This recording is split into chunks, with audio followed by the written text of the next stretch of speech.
समजा उद्या तुम्ही स्वतःच्या इच्छेने दुसरा धर्म स्वीकारायचा ठरवलात किंवा तुमच्या मित्राने दुसऱ्या धर्मातील व्यक्तीशी लग्न करायचा निर्णय घेतला, तर आता त्याला सरकारला आधी माहिती द्यावी लागेल आणि जर ती प्रक्रिया पूर्ण केली नाही तर काय होईल?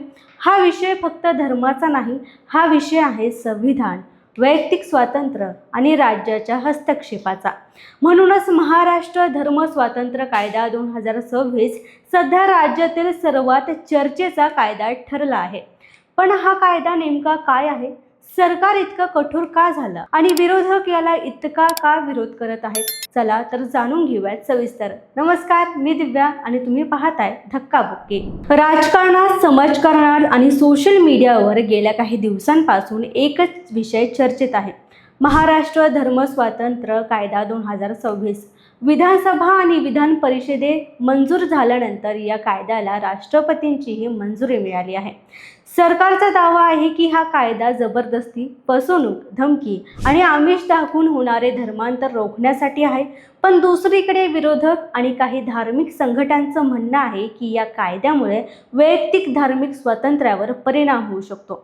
त्यामुळे या कायद्यामागचं राजकारण, कायदेशीर बाजू आणि सामान्य नागरिकांवर होणारा परिणाम समजून घेणं महत्त्वाचं ठरतं। आता हा कायदा आणण्याची गरज सरकारला का वाटली?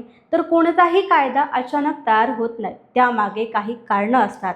राज्य सरकारचं म्हणणं आहे की गेल्या काही वर्षात जबरदस्ती, आर्थिक आमिष, लग्नांचं आश्वासन, खोटी ओळख किंवा मानसिक दबाव टाकून धर्मांतर केल्याच्या तक्रारी वाढल्या। अशा प्रकरणांवर कारवाई करण्यासाठी स्पष्ट कायदेशीर चौकट आवश्यक होती। मुख्यमंत्री देवेंद्र फडणवीस यांनी विधानसभेत स्पष्ट सांगितलं की हा कायदा कोणत्याही धर्माच्या विरोधात नाही।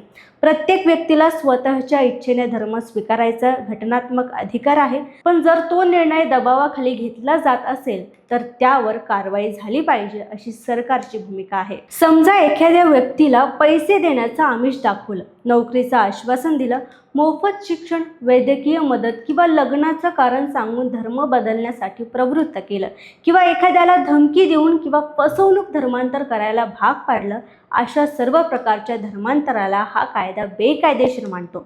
म्हणजे सरकार स्वइच्छेने धर्म स्वीकारणं आणि दबावाखाली धर्म बदलणं यात स्पष्ट फरक करत आहे। या कायद्यातील सर्वात चर्चेची तरतूद म्हणजे 60 दिवसांची पूर्वसूचना। जर एखाद्या व्यक्तीला धर्मांतर करायचं असेल तर त्याने धर्मांतरापूर्वी संबंधित जिल्हाधिकाऱ्याला किमान 60 दिवस आधी माहिती द्यावी लागेल। इतकंच नाही तर धर्मांतर करणाऱ्या आर्थिक गुरूंनी किंवा संस्थेनेही स्वतंत्र माहिती द्यावी लागेल। त्यानंतर धर्मांतर पूर्ण झाल्यावर 21 दिवसांच्या आत पुन्हा घोषणापत्र सादर करावं लागेल।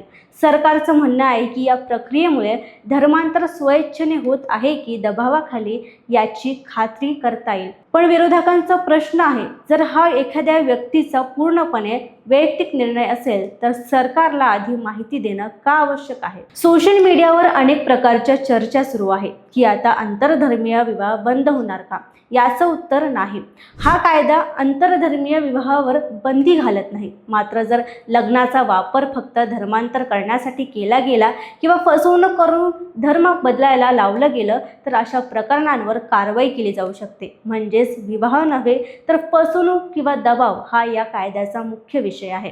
या कायद्यात शिक्षेच्या तरतुदीही कठोर ठेवण्यात आल्या आहेत। सामान्य प्रकरणात दोषी आढळल्यास 7 वर्षांपर्यंत कारावास आणि दंडाची तरतूद आहे।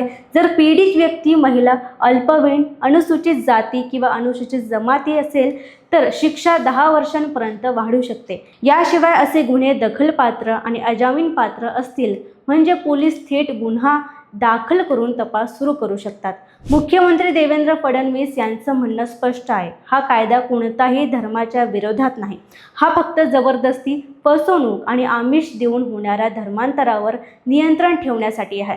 सरकारच्या मते ज्यांना स्वतःच्या इच्छेने धर्म स्वीकारायचा आहे त्यांचा अधिकार कायम राहणार आहे।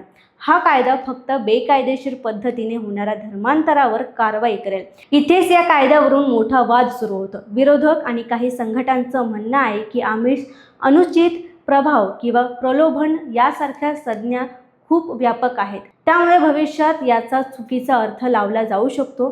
त्यांचा आणखीन एक मुद्दा म्हणजे धर्म स्वीकारणं हा व्यक्तीचा वैयक्तिक अधिकार आहे। मग सरकारला आधी माहिती देण्याची अट ही गोपनीयतेच्या अधिकारावर परिणाम करू शकते. काही संघटनांनी या कायद्याला न्यायालयात आव्हान देण्याची शक्यता व्यक्त केली आहे.